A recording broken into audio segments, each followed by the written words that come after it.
Hello my dear students of class 9th. Now this is the next part of the chapter gravitation. After completing the chapter, I am going to discuss some important numericals which is based on your chapter gravitation.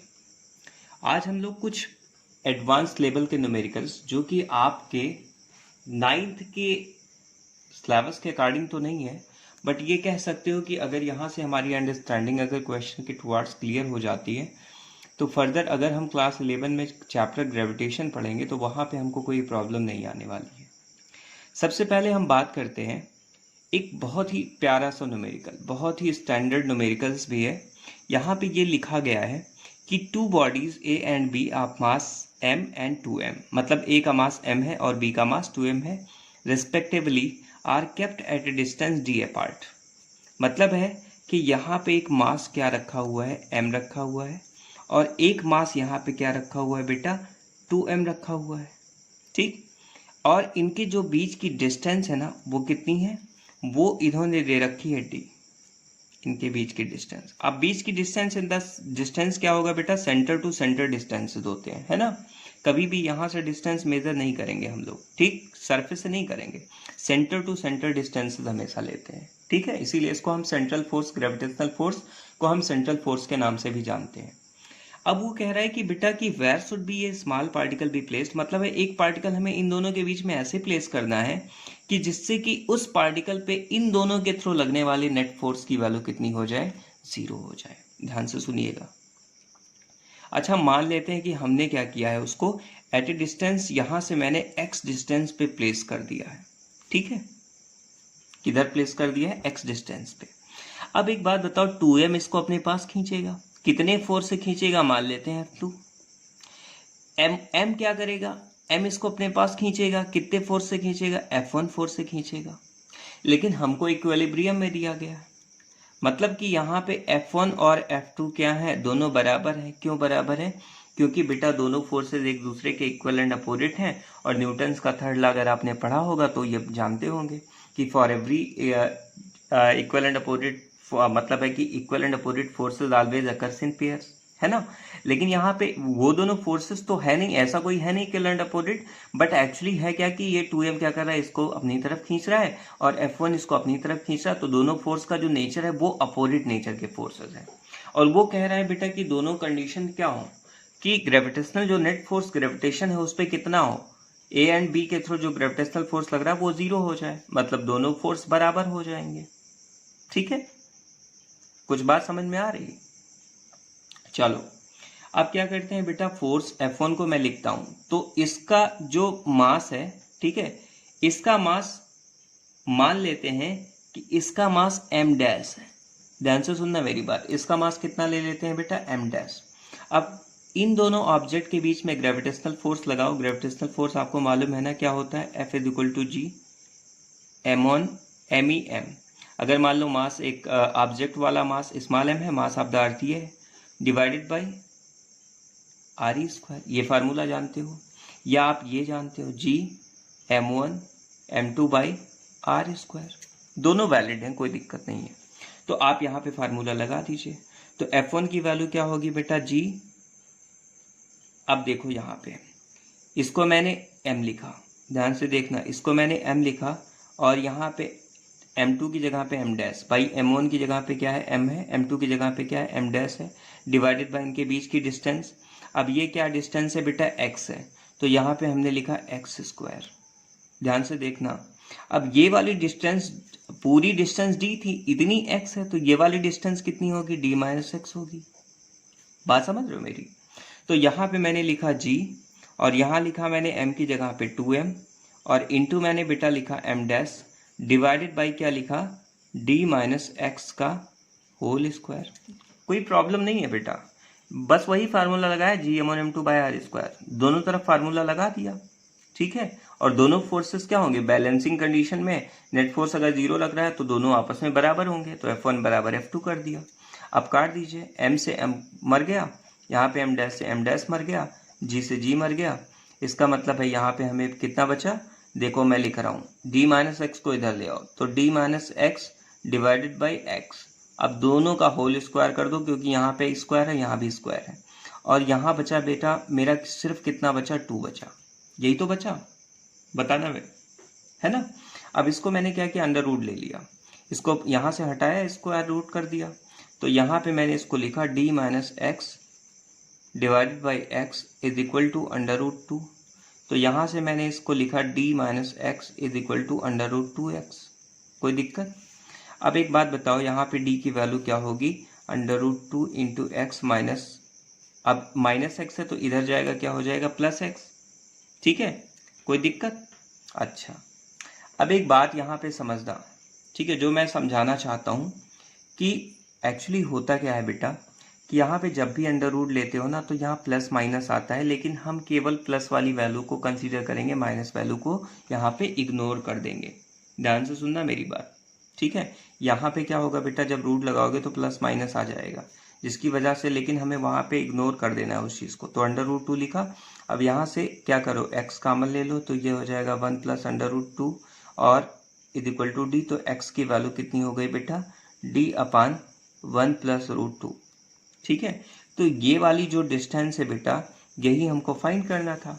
वही तो पूछ रहा था question में, क्या पूछ रहा था कि कितने डिस्टेंस पे जो हमारा मतलब है कि यहाँ पे इन दोनों के बीच में थर्ड पार्टिकल को किस डिस्टेंस पे प्लेस करें कि नेट इफेक्ट उस पर 0 हो जाए। तो ऑब्वियस है कि x की वैल्यू हमारे पास कितनी आ गई, d अपान 1 प्लस रूट 2। तो हमें कितने डिस्टेंस पे रखना चाहिए, फर्स्ट ऑब्जेक्ट से d अपान 1 प्लस रूट 2 डिस्टेंस पे रखना चाहिए, जिससे उसके ऊपर नेट लगने वाली फोर्स की वैल्यू कितनी हो जाए, 0 हो जाए। क्लियर? चलो, अच्छी बात है। अब हम लोग एक क्वेश्चन और बेटा सॉल्व करते हैं। देखो यहाँ मैं एक क्वेश्चन और, बहुत अच्छा क्वेश्चन मैं तुमको बता रहा हूँ।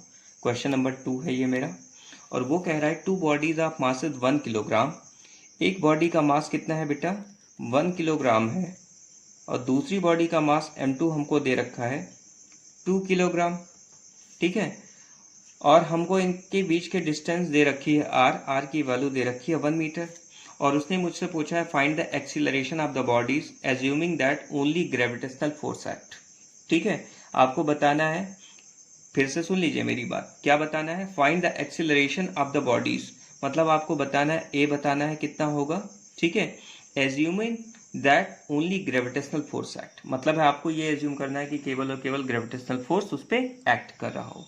तो सपोज दैट कि ये हमारा क्या है, m1 है, और ये हमारा दूसरा मास क्या है, m2 है, और इनके बीच की डिस्टेंस कितनी हमारे पास 1 मीटर है। ठीक है, तो हमको पता है बेटा, सीधी सी बात है, ग्रेविटेशनल फोर्स का फार्मूला क्या होता है, g m1 m2 by are square.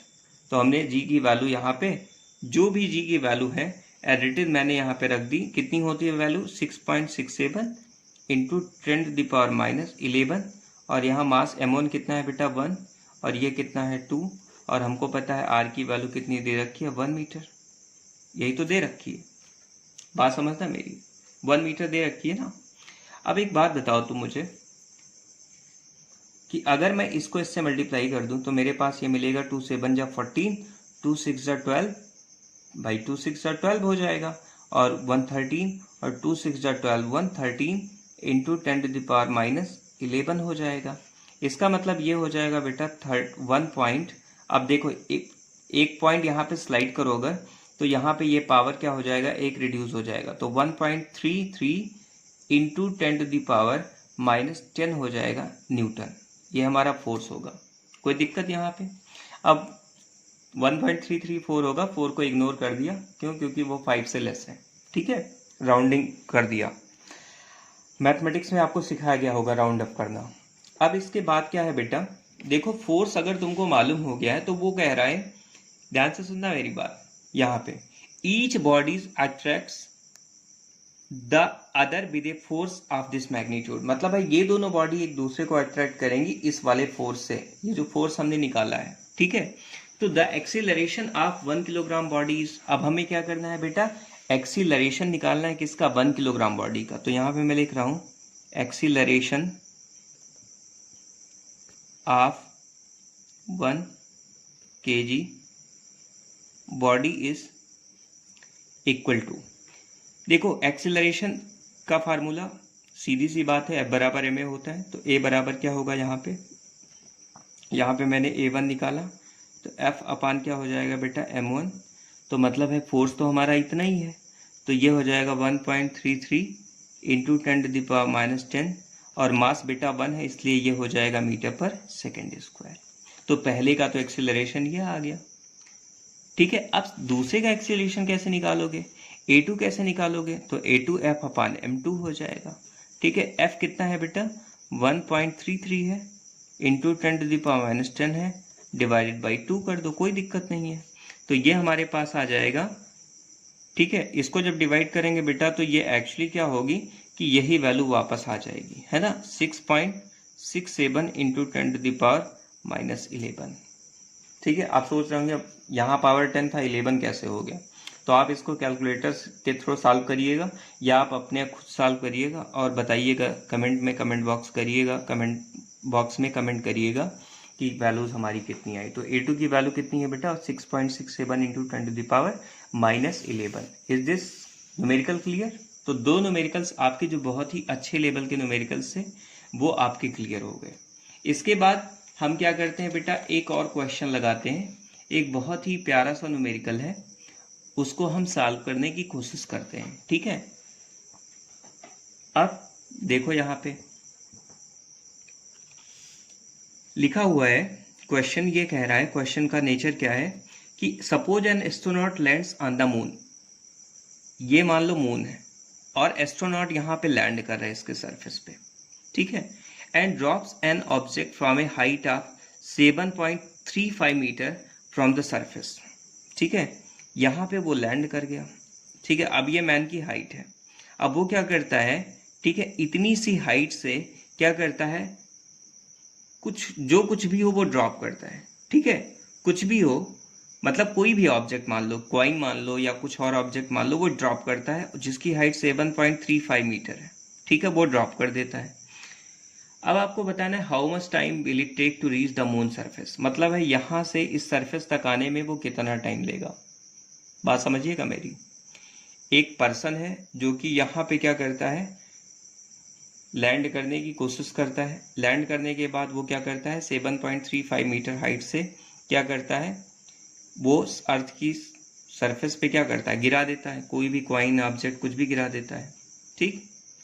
तो वो इतने हाइट से जब इस सरफेस पे आएगा तो टोटल कितना टाइम लेगा, ठीक है।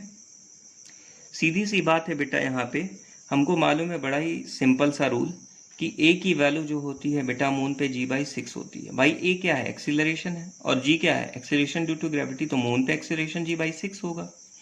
मतलब हमने आपको बता दिया था कि आप याद कर लीजिए मून की वैल्यू एक्सीलरेशन की 1.67 इंटू 10⁻0, याद है, मीटर पर सेकेंड स्क्वायर। चलो मैंने तुमको कंफ्यूज किया, 10⁻0 की वैल्यू कितनी होती है 1, ठीक है, कंफ्यूज मत हो, 1.67 ही होती है, मीटर पर सेकेंड स्क्वायर होती है, ठीक है, कोई डाउट नहीं होना चाहिए इसमें। तो हमको मालूम है एक बड़ा ही प्यारा रिलेशन है न्यूटन का, S इक्वल टू क्या होता है बेटा ut plus half AT square होता है। तो यहाँ से S की वैल्यू कितनी होगी, हाफ AT स्क्वायर होगी। क्यों होगी आप समझ गए होंगे, क्योंकि इनिशियल स्पीड क्या होगी, 0 होगी। जब हम यहाँ से इसको ड्रॉप करेंगे तो इस इनिशियल स्पीड कितनी होती है, 0 होती है। तो यहाँ वैल्यू उठा के पुट कर दो, तो हाफ, ठीक है, इनटू, और S की वैल्यू हमको दे रखा है कितना है बेटा, S in the term of H है, तो यहाँ पे S की जगह पे H रखेंगे। H की वैल्यू कितनी है 7.35 मीटर, तो यहाँ पे 7.35 मीटर रख दो, और A की वैल्यू कितनी है बेटा G/6 है, दैट इज 1.67 यहाँ पे रख दो, और इंटू यहाँ पे T स्क्वायर कर दो, ठीक।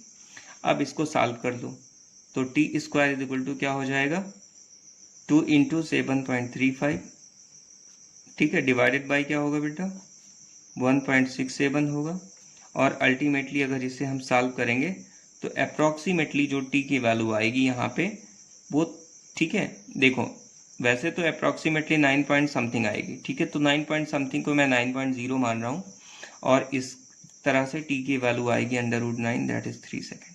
कितनी आएगी बेटा 3 सेकेंड, ठीक है, कोई डाउट नहीं। तो आपके कुछ अच्छे न्यूमेरिकल्स जो थे ग्रेविटेशन से रिलेटेड वो मैंने आपको डिस्कस किए। सो आई होप कि आपको ग्रेविटेशन चैप्टर से रिलेटेड जो भी डाउट्स होंगे वो क्लियर हो गए होंगे। अब इसका एक और मतलब है, एक और इन द सेंस क्या, मैं 2 पार्ट लगभग बनाऊंगा और 2 पार्ट जो होंगे वो 30 मिनट्स के 2 पार्ट होंगे। उन 30 मिनट्स में 30 मिनट्स में मैं सिर्फ न्यूमेरिकल डिस्कस करूंगा और नेक्स्ट 30 मिनट्स का जो लेक्चर होगा उसमें मैं क्या करूंगा, उसमें मैं कुछ इंपॉर्टेंट कंसेप्चुअल क्वेश्चन का डिस्कशन करूंगा और लॉन्ग आंसर का भी डिस्कशन करूंगा जो कि आपसे एग्जाम में पूछे जाते हैं। So thank you students.